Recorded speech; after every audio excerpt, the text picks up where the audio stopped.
Welcome everyone to another episode of Tales of the LGBTQ+. My name is Douglas Parsons. Imagine yourself in your early 20s. You're living your best life. You have a fantastic career, a fantastic romantic life. Everything is aces. However, a debilitating illness comes along, a disease that no one can understand. You are struck down. You have nowhere to go but your couch, and you're stuck. A lot of questions are in your mind. Being a male, you're living your quote-unquote best straight life. You've never had to think about it before in your life. The person who helps you during this time is your straight male roommate. You come to depend upon this person greatly. But over a series of 2 months, things change, and you realize that you have something more than just a close friendship with that person. Perhaps it could be love. It's an attraction.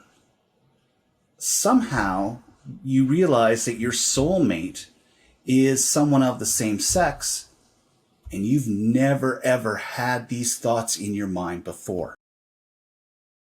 Today's guest is Mike Iamele, and he is the epitome of what I just described to you. I came to know more about Mike Iamele a number of years ago when he wrote these thoughts onto a blog post and sent it into the world. For him, he just wanted these thoughts out of his mind. And he wrote this down, pressed send, sent it out into the world. The next day he woke up and he realized that over 100,000 people had read his story, reposted his story, and now his intimate thoughts are known by all. The article itself that he sent out into the world was titled, "I'm an otherwise straight man who fell in love with his best friend." His best friend is a man by the name of Garrett. Over the years, their relationship has evolved, and Mike has had to ask himself a lot of serious questions. What is sexuality? What are these umbrella terms of straight, heterosexual, gay, homosexual? Where do you fit underneath this umbrella term? Is it bisexuality? Is it something more? Where are you on the Kinsey scale? Mike Iamele is here today on Tales of the LGBTQ+ to share his story. He is a great storyteller, a truthful storyteller who is telling his truth. And it's fascinating. Today he's going to talk about everything from where he began to where he's at today. And it all allows us to question more about who fits in underneath this overall umbrella term of LGBTQ+. Thank you, Mike, for sharing your truth, being honest, and being able to allow us to listen to this amazing story.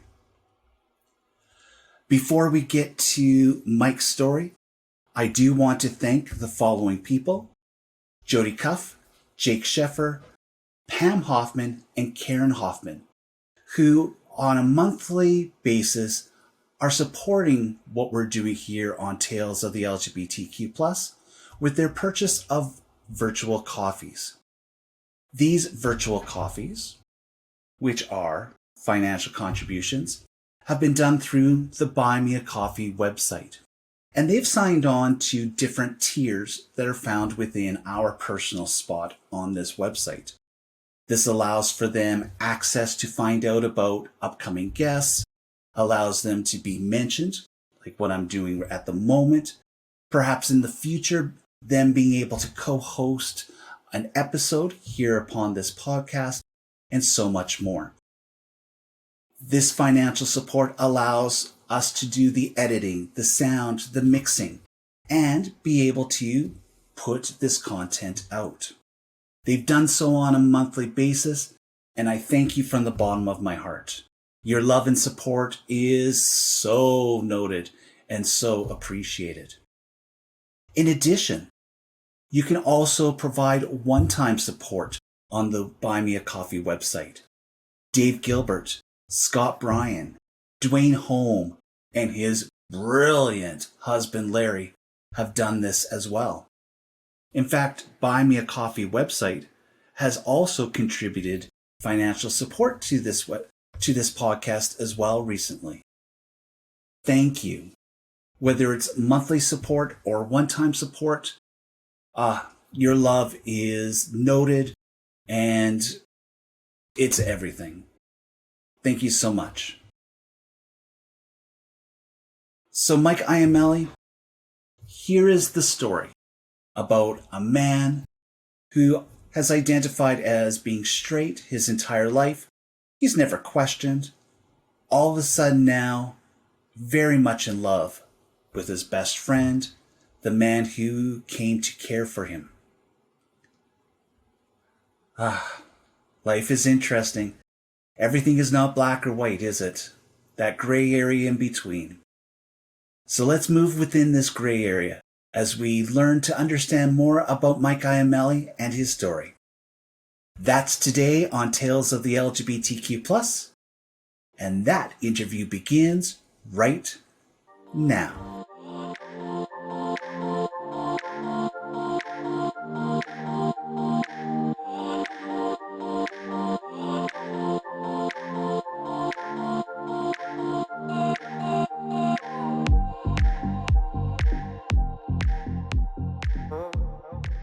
Hello, Mike. Welcome to Tales of the LGBTQ+. How's it going today?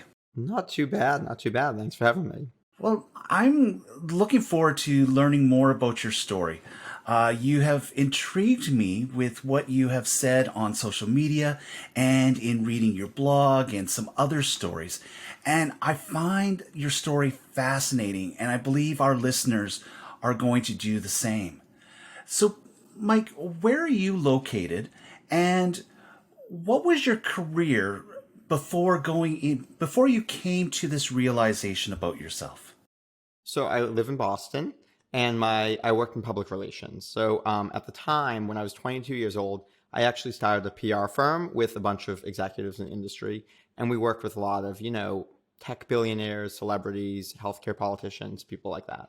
Yeah, and was this always a career that you wanted to be in? Was this just a natural part of your identity and yourself? Oh, you're asking a big question here. So I think that, I've always been a writer. I've always liked writing. And I think that I thought going to school to be a writer was impractical. And so I decided public relations was kind of a practical version of writing. And so, I really I think when it comes to PR, it's one of those things that it depends on the industry you're in. Like, you have to be passionate about the clients. So it doesn't really matter the work itself. It's like, are the people you're supporting and getting out there into the world doing world-changing things? And in my case, I got to work with some of the most cutting-edge people in healthcare reform. And so that was really exciting for me. And so in Boston, in your area growing up, when you heard the words gay or lesbian, bisexual, LGBTQ, what were the definitions for those words as you were growing up? Yeah, I think growing up in the Boston area, I may have a different answer to that than other people in the U.S. It's a pretty liberal area over here, so I don't think it was ever. I won't say that there's universal tolerance of LGBT people in this area, but I will say that there's probably more than most areas, and so it was never something that I felt like, oh my God, this is bad or wrong, or I had a lot of gay friends growing up and throughout my life in college. So I'd say that probably, I think at a younger age, a very young age, people use the word gay to mean like, as an insult, as a derogatory word. And so I do remember that, coming up in my life, as many children do, which, obviously is very toxic. But overall, I'd say that it wasn't something, it probably could have been a lot worse, I guess, compared to other places. So you're starting this career, you are doing this type of media, early 20s. What would date night for Mike look like? If you were to, who would you ask out on a date? What would that look like? Sure, yeah. A woman, but I'd probably say that I was doing more hooking up than dating. So, I had throughout college, I was kind of off and on with one woman the whole time, so for about 5 years. But, I don't know that I had like much of a budget in college, so I wouldn't say that there was a big date night going on there. It's probably a lot lamer than date night. But and after college, I definitely went on dates with people. I actually, this is a crazy thing to say, I've never used a dating app, so I kind of missed the boat with that one. I guess I was maybe, when I was, in my early 20s or even up to mid 20s, it was just starting to get popular. So I think that I kind of missed the boat completely on that. And but I, dated women in college, after college, people I met from work, that type of thing. Yeah, so you've mentioned dating women. Fantastic, of course. But then the question then is, why then is Mike here on Tales of the LGBTQ plus? And this is where I'm intrigued and fascinated and just dumbfounded in many ways. And so let's jump right into this and this change, I guess, and quotation marks around. I don't know because it's different to me as well. So we've mentioned your career and where you were working and your age and where you're at. What happened? Because I know that there was a health issue that took place. So starting with the health issue, I'll pass it over to you. Yeah, so I basically was working this job. I was working late nights. I don't know how I had the energy, but I would work all day, go out almost every night till like 2 a.m. and then go back to work the next day. I don't get how that works, but your young 20s, I guess. And when I was, in my mid 20s, I woke up one day and I was vomiting blood. And that was obviously very scary. So I didn't know what to do. I couldn't stop. I was vomiting blood. Over the next few days, it got worse and worse to a point where I couldn't eat anything. I tried to go into work one day, and I remember I had to run to the bathroom. And I ran to get to the bathroom, and I didn't make it in time. And I shit my pants at work. And this was the most mortifying thing that I could possibly imagine. It was a really horrible situation that I had to, ask someone to put an out of order sign up and sneak out and get a cab home and get someone to buy me pants and all that. And so as I was getting worse and worse, I was trying anything to get better. I was going to reflexology, Reiki, acupuncture. I literally wrote handwritten letters to every member of my family saying everything I've never said to them. Because I thought like, okay, like I am trying radical therapies. I'm going to die. And so I need to do whatever I can. And so in this space, I had two roommates. One of those roommates was one of my older sister's friends who had moved to the city recently, and she needed a place to live. But she had recently gotten a boyfriend, so she was there probably half the week or even less. And the other roommate was a guy I knew from college who also needed a place to live. And he was on residency. He was a medical professional. And so as I got sicker and sicker, one, he was around during the day, and two, he knew something about healthcare. And so he kind of became my de facto caretaker. And he would take me to appointments, pick up my medications. I couldn't drive at this point. Some days I couldn't get off the couch. So he would start cooking me dinner. And about 2 months into this, I realized I started feeling something for him. And that felt strange for me because to my conscious knowledge, I had never been interested in a man. I had never, been with a man before. And it didn't feel sexual. It didn't really even feel romantic, but it definitely felt like something. And to get you into my thinking at the time, I mean, I thought I was going to die. So I was thinking like, is this just a human in proximity? Like this is just somebody here in connection. And this, I didn't know what to think about this. And if I didn't think at this moment that I could die any day now, I probably would have just brushed this under the rug. It was just a weird little thing happening because I was really sick and he was taking care of me and I was grateful. But because I was in this mentality of, speaking everything that was coming up for me and writing letters to everyone in my life, I thought, what if I die tomorrow and I'm not courageous enough to say something? And I should just say something. And I might get punched in the face. I have no idea what's going to happen, but I need to speak up. And so I got up the courage and I said, Garrett, I don't know that's his name, Garrett. I don't know how you'll react to this, but I feel something here. And it doesn't necessarily feel romantic or sexual, but like there's a connection here. And I don't know how you'll react, but I just have to tell you. And I'm lucky that Garrett is probably the most thoughtful person in the world. So I don't think that there's anything you could say to Garrett where he wouldn't say, okay, let me think about that for a moment. And so that's just typical Garrett. And so, we started talking about this.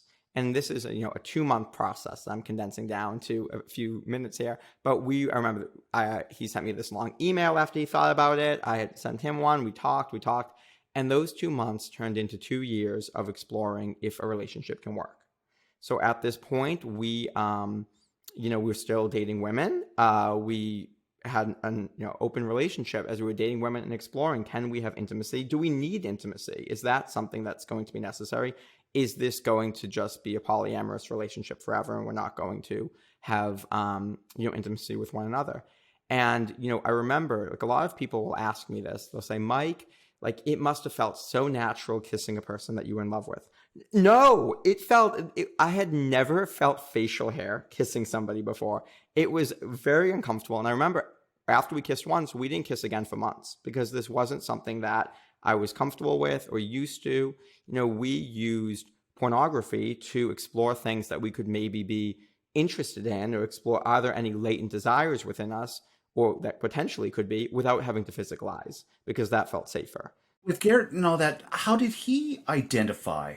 So he had it was only a few months out of a long-term relationship. He had dated a woman for 6.5 years. Now, I don't know, would he have explored dating men had he not been in this long-term relationship for most of his kind of adolescent or young adult life?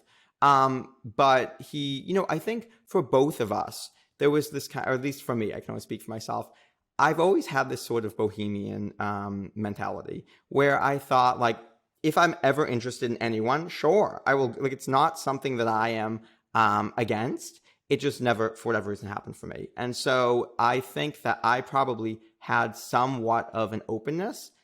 I can't say for sure that that's true of Garrett, but knowing him, a decade later, I can say that he's a pretty open person in general. So, it was something that we were exploring. It was something that was probably a lot slower moving than most relationships are.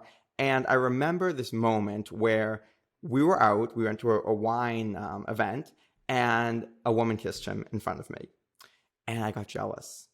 And I realized, and this was about a year into us kind of being together, I realized, like, okay, something has changed here because I got jealous about this physical contact with somebody else. And that's when we had to have a conversation about becoming exclusive. And that, at this point, we were physicalizing to some extent, and that this was something we really wanted to prioritize and find within ourselves. And, it's hard to condense this full story because this is years in the works, but, we got to a point where we felt very comfortable, expressing love, expressing intimacy with one another. So if you're in this type of relationship, is it being broadcast to the world? Are you talking to family about this? Friends, or is this just between the two of you at this stage? So, I am probably, if you can't tell, a more vulnerable person than Garrett is. He's a little bit more private. And so it's really hard for me to not tell people in my life what's going on for me. But Garrett was not comfortable or ready to tell people about this. And so we didn't tell people for about 1.5 or 2 years. And, I in that time told a few close friends just because I had to, but really nobody knew about this. And that was really hard for me to be exploring something. I remember my mom went to a psychic, and the psychic said, your son is in the love of his life romance. And my mom asked me, are you in a relationship right now? And I said, no. And she's like, well, I don't know. This woman's usually good, but she, said that. She's not catching something here. And it was really hard for me to lie to my mom like that. And so, but I knew that, part of it is we wanted to wait until I got better. We wanted to make sure this was real. This wasn't just kind of a fluke thing, like I'm sick, something weird's going on here. And so at the time, I also knew I needed to leave my job because if I was getting this sick, something was up and I probably needed to leave. And so I gave a year's notice at work. Now, I never recommend anyone listening do that. It was terrible, but I was an owner of this company, and so I thought this is the right thing to do. I'll help restructure and make sure they're in a good place. And so in that year, I just thought I've got to figure something out. So I went to, nutrition school. I went to herbalism school because that helped heal me. I was working full time. I was navigating my first same-sex relationship. I was also healing myself. It was the worst year of my life by far, but I got through it. And it just so happened that we set a deadline for when we were going to tell our families. And that was about the same time I was leaving my job. So it was kind of all happening at once. And so I didn't necessarily know how my family was going to take this because it was a weird thing to say. Like, I didn't know what I was really coming out about. Like, I'm dating Garrett, but I don't know necessarily what my sexuality is, or I'm not necessarily coming out about a sexuality right now. It's something I'm still exploring. And so I remember my dad's response because I think that was the most poignant. I wasn't really sure. I mean, my dad's a pretty, liberal, open person, but I still wasn't sure, like, they were going to be surprised about this, what they were going to think. And my dad said, so wait a minute.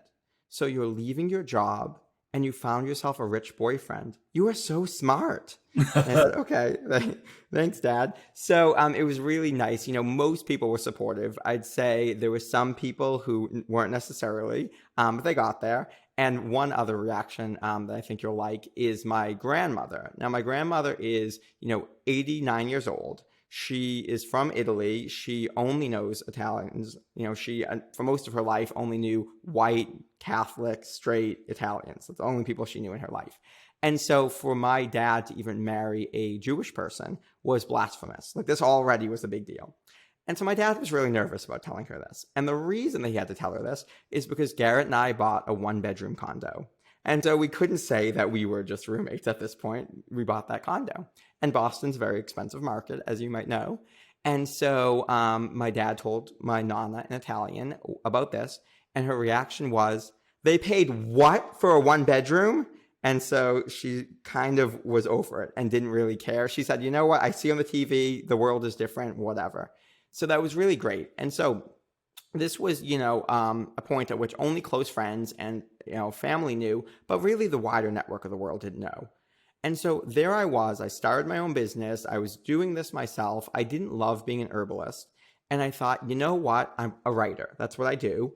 I have all these stories to share. I was very successful at a young age. I got sick. Success isn't what it was cracked up to be. I'm just going to write some stories about my life. Not my relationship yet, because I'm not ready about that, but about other things. And so I started a blog. And this blog got kind of popular. And 3 months after I started my business, a publisher reached out to me, just unprompted, and said, hey, Mike, I like your voice. Can I give you a book deal? And I thought, does this happen? Like, yeah, okay, you're going to pay me in advance to write? Sure, I'll write a book. So I wrote this book. And in the book, they really wanted me to talk about my relationship. And I thought, okay, I can do this, right? Like, I've got 9 months till this book comes out. Like, that's fine. I can emotionally prepare for this. So I send in that manuscript. And then I think, oh shit. Like, I have to tell people, like, not even just the wider networks, like friends, like there are people in my life who don't yet know about this. And I thought, okay, I'm just going to write on my blog because you know what? Like, it is so much easier than having all these one-to-one conversations. I'll just put it out there. People can all talk behind my back without me, and then they can come to me after they've processed. Like, that's so much better, right? That is the way I want to do this.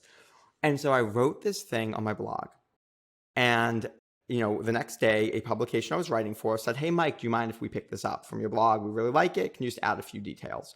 And I thought, well, it's out there. Like, I already posted it. Sure, fine. So I sent them a few more details. I went to bed that night, and I woke up the next morning, and 100,000 people had shared it. It was, I can't quite describe to you what it's like to wake up to millions of people talking about your sex life, but this was an overwhelming experience. I had phone calls that day from NPR, from Yahoo News, from Huffington Post, wanting to talk to me about my sex life and wanting me to explain something to them that, quite frankly, I didn't know or understand. It wasn't something that I felt even well-versed on. And I was, really, I got thousands of emails for multiple days. Like I couldn't even tell you. There's no way I could have read them all. The one thing I learned is you can get a good sense from a subject line how much of hate mail it might be. And so that's really helpful. But it was, my therapist got a phone call. This was exhausting and, anxiety producing. And, really from all sides, people were asking me to defend my sexuality or explain my sexuality. And what I wrote in the article, and I think why it got so popular, is I said, Garrett's a million things. I love Garrett for a million different reasons, and him being a man is just one attribute of who he is. And at any moment, I make a decision. Do I move toward or away from love? And that's really all I did here. And I'm figuring out and I'm exploring parts of myself that may not have been explored, or I may not know, or that may be more fluid than I realize. And that's it. And so I got emails from all over the world of people who have similar stories.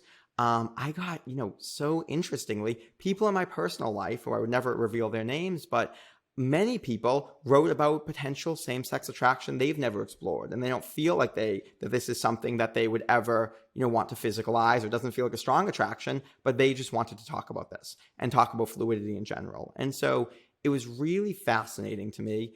And then I completely shut down. I was like, I'm getting off social media because.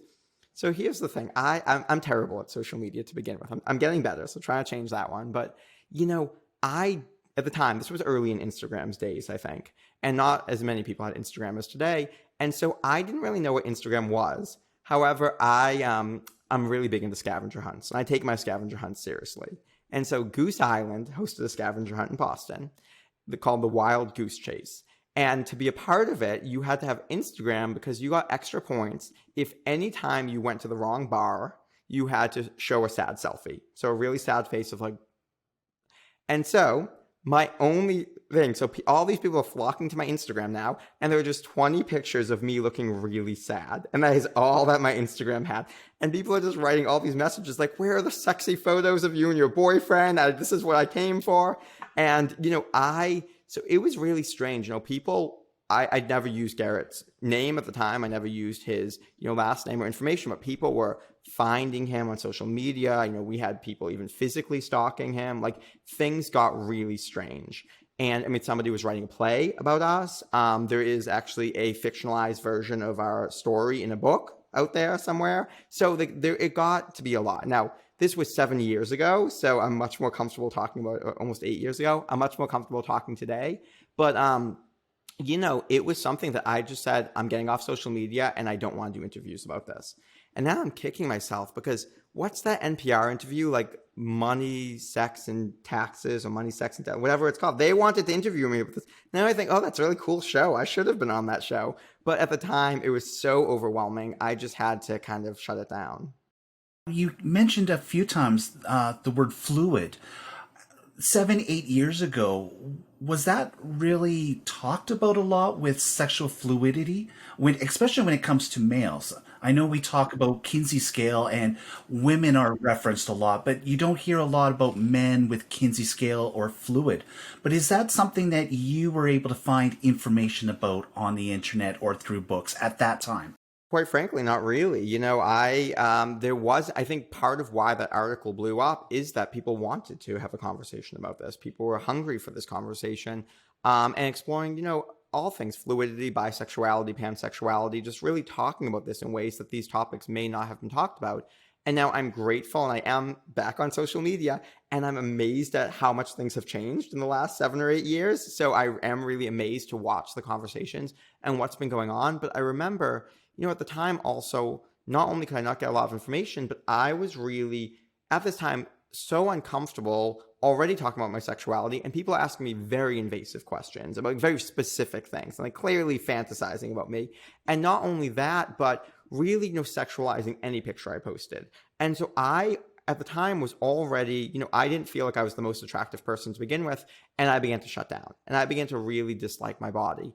And one thing that's been so empowering for me over the last several years is through the work that I do, I've really come to fall in love with my body, to have a lot of boudoir photos. If you ever look me up on the internet, you will see pictures of me in boudoir, because it felt really important and empowering to get to claim my own narrative and have my own relationship with my body. And these days, I'll tell you, this amazes me all the time. I don't feel like people can sexualize me anymore. And I know that's a strange thing to say, but all the time, people will write something very sexualizing. And I will always tell people, well, my interest, I couldn't care about myself. My interest is to help you figure out what makes you feel sexy and you feel empowered in life. And people, their tone totally changes. And what I've realized is a lot of, queer people in general, especially cis gay men, want to have these conversations, but sometimes don't have the language to have an intimate conversation that's not always sexualizing. And in the past, I would have taken that personally and thought, oh my God, this is all about me, and like people make me unsafe. And now I've realized I can hold a space that people, there are plenty of other people you could be following and talking to if you want, just sexualizing conversations. Clearly, I'm not it. So these people are looking for something more, but we may not have the language or the boundaries or the ways to talk about this. And I just think I'm really passionate now about opening up more empowering conversations for all of us. How can we talk about fluidity, pansexuality, bisexuality, gayness, queerness, intimacy without sexualizing? Like so many of these things we're all hungry for, and we've all felt objectified somewhere. We've all felt sexualized in ways we don't want. So if we're all having the problem, then we need to start talking about it and, empowering one another to be able to have those conversations. The title of this podcast is Tales of the LGBTQ+. And the reason why the plus is there is because we do have that longer acronym for the umbrella of the rainbow community. And here in Canada, we have 2S, which is two-spirited. So that gets added to it. With fluidity and the conversations and everything that we've mentioned before, what does the word label mean to you? Do you believe labels are a good start to a conversation, or do you find that the word label is a restriction? Yeah, I think that's subjective, really. And, I think that it can, as we talk about fluidity, even that's fluid, right? Like that will change, may or may not change. And if that's okay, if that doesn't change for you too. I think that labels are always helpful until they're not. And so just being honest with ourselves about, is it feeling limiting or is it not for us at any given moment? And I think that for me, I'm at a point now where I am completely comfortable with people calling me gay, straight, queer, bi, pansexual. Any of those terms apply and feel fine for me, or nothing at all. And that feels fine for me too. Like, I really don't care. Ideally, I will never be with another person than Garrett for the rest of my life anyway. So I couldn't care less about what, people want to talk about with me or with themselves. And I think that it's one of those things where sometimes we fit ourselves into tight boxes. And if it feels like that box is home and it really feels good to us, I'll never take that away from you. Stay in that place. But if it ever feels like it's holding you back, or, to use the line from my article, if we're ever not moving toward love but away from it because of that box, that's where we maybe want to question if that box is right for us. So you've given us an answer as to yourself and your relationship for the future. Well, let's move towards an engagement with the significant other. I know that when you become engaged to somebody, it's going to be the most wonderful time of your life. Everything is going to be perfect. The heavens open up, light shines down. There's that sound of, ah. I'm confident that this happened in your case. Am I right? Oh, sure. Yes. No, of course, we have a really disastrous engagement story. So, about 6 months into our relationship, I knew I wanted to marry Garrett. Now, at this point, we hadn't figured out intimacy, but I knew I wanted to marry him, and I can tell you the exact moment. I was just getting better, so I was able to leave the house, and this was the first time I left and went to a party. And this party was in a section of Boston that is notoriously bad for parking. So it's like cobblestone streets, you can't park. I don't drive very often, so I took public transportation, and it was a snowstorm that night because this was a Christmas party. And Garrett wasn't coming because he was on residency, and he was working until midnight. He was working a 16-hour day. And so I'm at this party, and it's about 12:30, and I'm getting ready to leave, and I look over, and Garrett is sitting in the corner in his scrubs.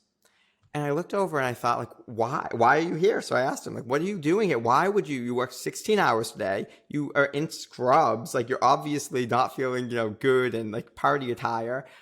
You're exhausted. You had to, fight for parking in this little area in a snowstorm just to come stay here. And he said, you're right. I worked 16 hours today, and I'm exhausted, and I wanted to go home. But I knew that if I went home, you would take public transportation, and that would be 30 minutes. I wouldn't see you, and I would probably fall asleep. And after a long day, I just wanted to feel relaxed. So I came to this party to sit in the corner and watch you tell stories, because I could watch you tell stories all day. And all I wanted to do after this long day of work was just sit in the corner by myself and watch you tell stories and then drive you home. And I thought, shit, I have to marry this man. So I knew I had this vision in my mind that I was going to propose to him the first time he saw the Mediterranean Ocean. He had never been to Europe, and I had spent a few summers in Italy, and I knew the exact balcony. It was this balcony on the Amalfi Coast of Italy. And when we got out there and he would see the Mediterranean for the first time, that's where I was going to propose, because it's the only place that could maybe rival his beauty. And so I had recently started my business. I can't afford to, keep this a surprise, hide $10,000. This was not happening. So it took me 4 years, or 4.5 years. But finally, 4.5 years later, I didn't really have the money, but what I did have was enough to buy plane tickets. And so I said, hey, Garrett, can you take off a week in 4 months? And he's like, yeah, why? I said, oh, it's just something small. I want to do something local. And so I bought plane tickets to Rome. And I figured I have 4 months to figure out the rest. And then I wanted to ask for his parents' blessing. And now, I wanted this to all be a surprise. This was going to be challenging, I knew. But I told Garrett I was going to a yoga retreat in Syracuse, New York. And I secretly flew down to Philadelphia. And I stayed for the night with his ex-girlfriend, the one that I mentioned. They dated for a long time because she's an important part of his life. I wanted everyone who's important to him to be a part of this. And she drove me down to their family's hometown. And I, got their family together. And this was a big deal because although Garrett's parents live in the same town, they're divorced and they don't really interact. So this was kind of a big thing to get everybody together. I got their blessing. There was so much more to that story that I would love to tell you, but I'm going to get slapped if I do. It was a weird weekend. I just say, don't spend weekends with your in-laws without your partner. And I so badly wanted to tell Garrett every detail, but I couldn't for another month. And I was like, oh my God, I don't even care about the proposal. I just want to tell him about this weird weekend. And so anyway, finally the day comes. Oh, I should tell you this part of it actually. I knew Garrett was going to check Flight Tracker to see, pick me up from the airport. And I tried every which way to lie and say, like, oh, I have Uber credit. Please don't pick me up. Like that. Of course. He's like, and I was like, well, I'm not in the air. I don't know why it says I am, because obviously I was at a different airport. I lied about the whole thing. So somehow Garrett's naive enough. I got out of that. Our relationship built on a lie. This is beautiful. So the day comes that I'm going to propose, or that we're going to Italy, and I wouldn't tell him a thing. So I said, pack like we're driving or flying. I just wouldn't put a knife in your carry-on. That's all. And, he asked me how to pack. And I said, well, because unfortunately the weather wasn't that nice when we were going, I said, no, we're not going far. Just pack whatever you'd pack around here. And so the one thing is I needed to find his passport. And I figured out where he kept it because we didn't keep it together at that time. And I found it and I thought, great, I know where his passport is. I'll get it the day of. Well, the morning of, we're about to leave that evening, the morning of, he says, oh, I need to bring my passport into work. Who ever needs their passport ever? But he was teaching classes at a university and needed it for tax reasons. And I was like, are you freaking kidding me? The one time in your life you will have your passport on you is the day that I need it. So I was like, okay. So I'm going to figure this one out. So he goes to work. So I got to get that passport off of him. And I kept saying, we're going to hit the road when you get home, because I knew it was an 11 p.m. flight. And so I wasn't worried. Whatever he got home from work, we were going to be fine. So I didn't want him to think we were flying. So he gets home from work. He said, okay, just tell me one thing. Will I need my passport? I don't want to bring it and then lose it. That's the only thing I'm asking you to be honest about. I thought, shit, Mike, you just got to make a commitment at this point. You just got to say. And I said, no. You know what? You're not going to need your passport. Like, I don't want you to lose it. You're right. Why don't you go pack the car? The second he closed the door, I sprinted into the bedroom, got that passport. I was zipping it up as he came up the stairs, out of breath. And I said, oh, not that car. I mean, the Uber I just ordered. And so I put in, our destination so that I didn't have to tell the driver in front of him. And so we were going to the airport, and he slowly realized when we got to the airport. However, this is how psychotic I am. So I couldn't get dropped off at Terminal E because in Boston, that's international. And he'd know we were going international. So I'm studying the blueprint of the airport, and there's a passageway from C to E. Now, C is JetBlue, and we fly JetBlue a lot. So I said, this is perfect. So we get dropped off at JetBlue. I go over to the kiosk and I say, oh, fuck. And he's like, what is it? What'd you forget? I said, just hold this. And I gave him his passport. He said, why would you bring your passport? Wait, this is my passport. I said, yeah. Hold this. And I gave him 3 books on Rome. He said, I don't get it. What's going on? I said, when you wake up tomorrow morning, you'll be in Rome. We're getting on a plane to Rome tonight. He's like, what do you mean? He's like, let's go. So we went through our little passageway to Terminal E. and I knew he was going to call his mom. Now, no offense to my mother-in-law, but she is the worst liar known to man. And I said, Cheryl, this is going to be a tough one. Because you have to pretend you knew about the flight to Italy, but not that we're getting engaged. So there's like a multi-layer lie going on here. You've got to do a good job. She somehow managed it. And so we get on the plane to Italy. And I said, Garrett, we can do the local thing. We can do the touristy thing. This is your trip. Like, you plan whatever you want. My only rule is halfway through our trip, we're going to go to the Amalfi Coast. So half the week in Rome, half the week in Amalfi. Other than that, I want you to do whatever you want. So we plan the trip. We get to Rome. It's supposed to rain every day we're there. But it didn't. It was beautiful. And we thought, oh, thank God, this is wonderful. So we're going out, still bringing our raincoats every day just in case, but it wasn't raining. We had the best time. And finally, the Saturday comes that we're supposed to go down to the Amalfi Coast. And we have a 2 o'clock train, and it's the last train of the day. So we cannot miss this train, because if I miss this train, I'm going to lose a few €100 for the ticket. I'm going to lose the non-refundable place we have down there. And we have nowhere to stay in Rome. So this is probably over $1,000. Like, I cannot miss this train. It's my only rule for the day. And you're going to miss out on your dream and everything that you planned for. Right, exactly. And the first time he sees the Mediterranean, like, I have to catch this train. I have to do this. I have such a plan. So Garrett wakes up that morning and says, before we leave Rome, there's one thing I really want to do. Go to the Vatican. I said, on a Saturday. Fantastic. This is going to be a disaster. But okay, let's try this. So we get over to the Vatican. And I asked people how long the wait is, and they say 2 hours. And Garrett's like, should we even try? I said, no, they are so dramatic. It's not going to be 2 hours. They just try to scare you from getting into line. So we go into line, and it's the first day that the forecast was nice. So we didn't bring our raincoats or our umbrellas, because finally we had a nice day. We didn't have to lug them. We get into line. It starts downpouring.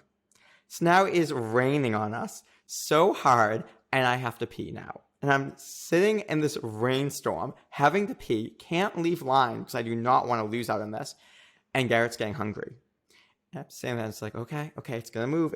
We're going to get through this. We're just going to move along. And we're waiting and we're waiting and we're waiting some more. And it is coming down so hard that we had to buy a €10 poncho just to wrap around Garrett's camera case because his camera is getting wet. So we don't care about ourselves. We are drenched, but we didn't want this, expensive camera to be ruined. And so we're waiting some more. Finally, it's been 2.5 hours. We are 3 people from the front of the line. And Garrett said, it's not worth spending €40 each to go in for 15 minutes. Let's get out of line. So after 2.5 hours of standing in the rain, we leave this line. So I said, all right, whatever. Let's just go to a restaurant, grab something to eat. You're hungry. I have to pee. And then we'll just get back. We'll take the metro over and catch our train. So we go to the restaurant. Well, it's 12:45 at this point. And nobody will open until 1. Nobody will let us in. I was like, please, I don't even care if I don't care about food. Can I just pee? Nobody will let us pee. Now, this is the middle of Rome. There's no alley around here, so I can't just pee in an alley. And I'm just like, what? Screw it. I'm just going to hold it. We are going to fly back, take the metro back to our hotel, grab our bags, pee, and get out of here.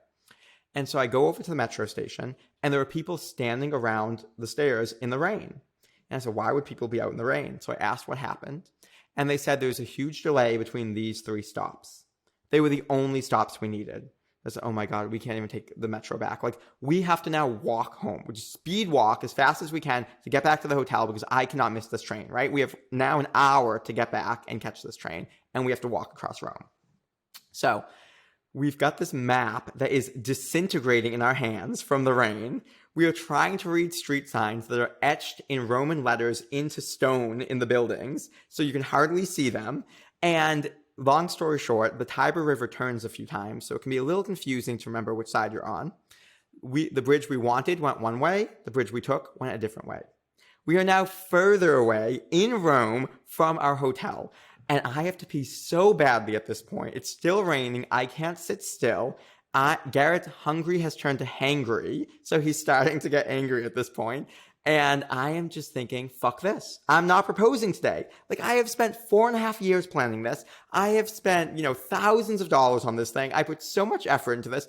I don't care. Screw it. If he sees that goddamn Mediterranean before I get to propose, so be it, right? I am not proposing. This is bullshit. I'm not doing this.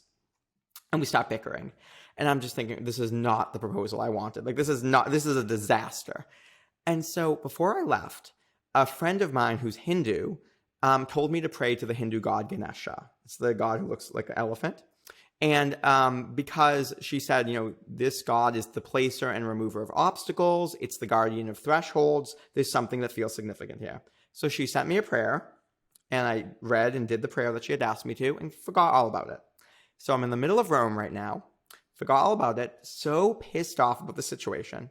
And I look up, and an entire building, the side of a building, is painted with a mural of Ganesha.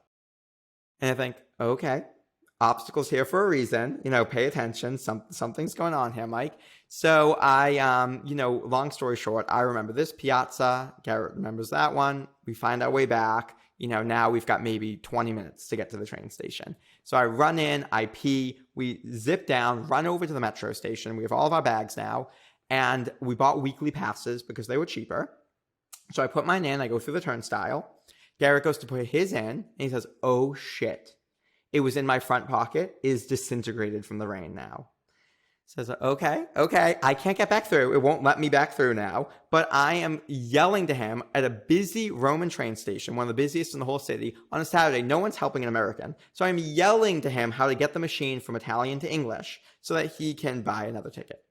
So he finally figures it out, puts it in, it doesn't work. I'm like, we have one more shot at this, Garrett. So I yell again, he puts it in, it finally works. So we take the metro over to Roma Termini, which is the main train station in Italy. So this is, you can imagine, a very busy train station. 40 trains going at any given time, like a very, very busy station. And so we get there and we have 5 minutes to spare. And I think, oh, thank God. So, okay, Garrett, this is where the platform's going to be posted. You just, look right here. I'm going to go around and make sure what I printed out offline is okay, or if I have to exchange it for a physical ticket. And so I come back, there's 2 minutes until the train, and it's still not posted. And everything else says if it's delayed. And I said, Garrett, this must be a malfunction with the board. We just have to go through security and run up and down all 40 trains and just hope we see our train and jump on it. That's our only option at this point. And in my mind, I'm still thinking this proposal is not happening and we're about to lose over $1,000. That's all I can think. And I do not have the money for this. And so we go through security. We run up and down all 40 trains and we are frantic at this point. We can't find the train. And I run over to an attendant and I said, please, just call it in. Just ask what track number. He said, I think you might be confused. I'm not confused. Please just call this in. He called it in and he said, oh my God, your train is leaving in less than a minute. Run. So we have all of our bags. We have everything on us. We are sweating and disgusting. And I'm not kidding you when I say this. It's like a scene from a movie. I mean, Garrett says all the time, he's like, Mike can exaggerate sometimes. Nothing about the story is an exaggeration. So we are running down this platform with all of our bags. We jump up onto the train, and within 10 seconds, the train takes off.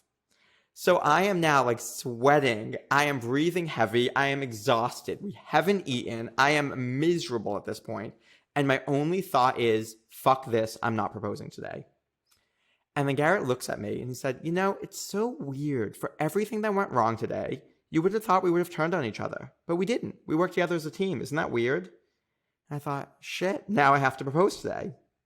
So we took this train 3 hours down to the Amalfi Coast, and I transferred his watch I was proposing with a watch. I transferred it into my raincoat because God knows it's still raining. And we get out, and I've still got to walk a mile in the rain to the hotel. But at this point, I don't care. It is on. This is happening at this point. I am determined. So we walk that mile in the rain. We check into the hotel. We go up and put our bags down. And I say, hey, Garrett, do you want to go check out the rooftop?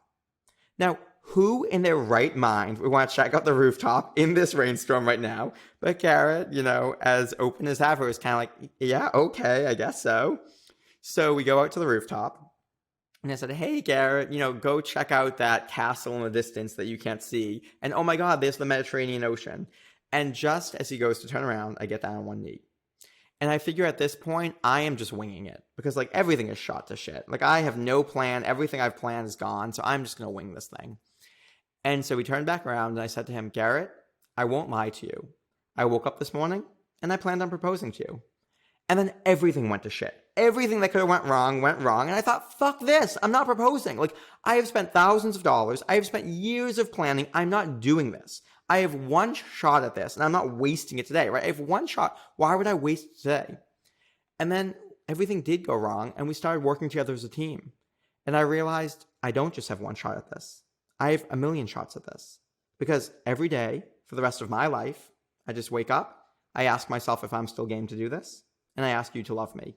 Today is just one of those days. So I brought you to the most beautiful place that I know that could potentially rival your beauty to ask you, will you marry me? And he said, maybe. No, he said yes.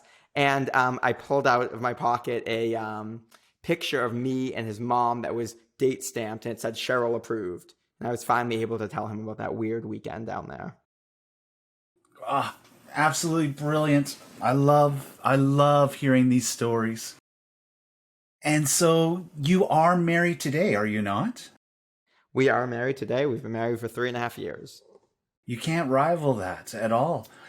And I think I know your answer for this in many ways, but we're always searching for it and our own ways, and we want to feel it.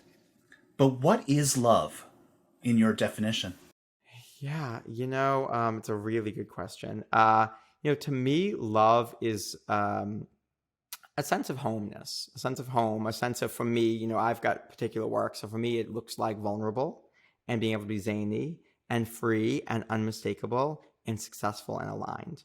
And it's this feeling of that I can be myself, right? I can be totally vulnerable. I can be zany and weird. And not just with Garrett, but with myself. If I love myself enough, can I hold that space for myself? Can I be that with myself? This pure, unconditional acceptance. And I think for us, I was on a podcast recently and she asked me, she said, you loved Garrett, and at first, maybe you weren't totally comfortable with the physical, but you figured out how to make it work because you really loved each other. And I mean, and this is a big shift for me. I told you I didn't feel attractive in myself for many, many years. I realized that if I went from not being attracted to Garrett to thinking he's so beautiful, what would happen if I loved myself? And that was such a powerful thought and a powerful story that really helped me to change my own body image story. And considering now that I see you, embracing the mustache as well, but you also mentioned before, kissing your now husband for the first time and feeling that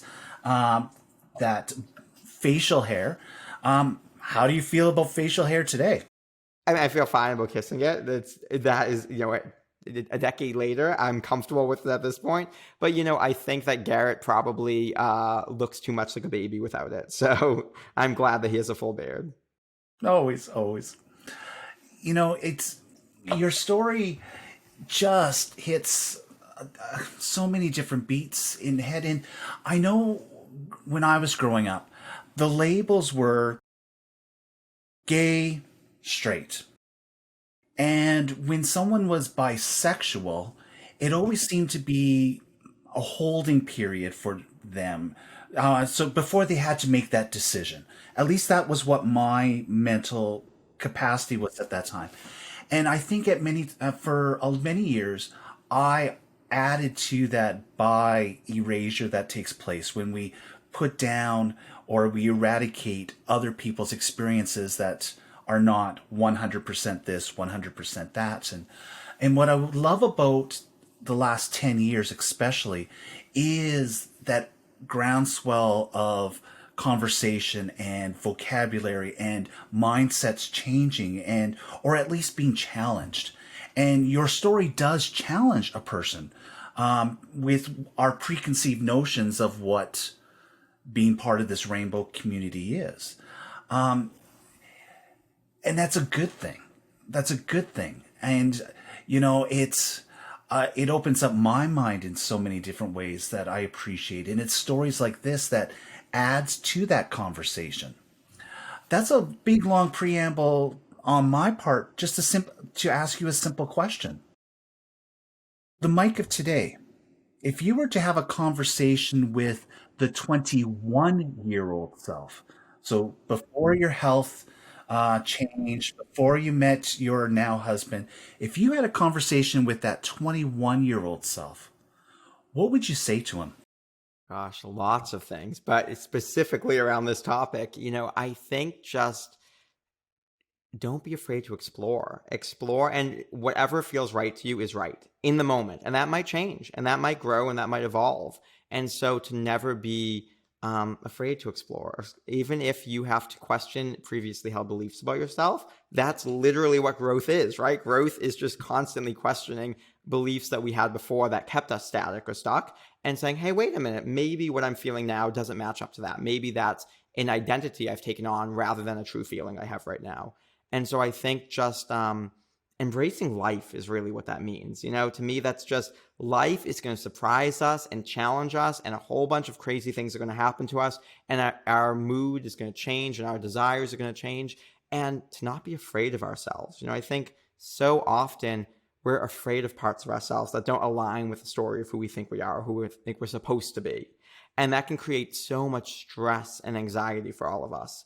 And I just think we are so much more powerful than we realize. And the final thing I love to say is, I would love to tell myself, you never have to try to be yourself. If you're trying, it means you're being somebody else.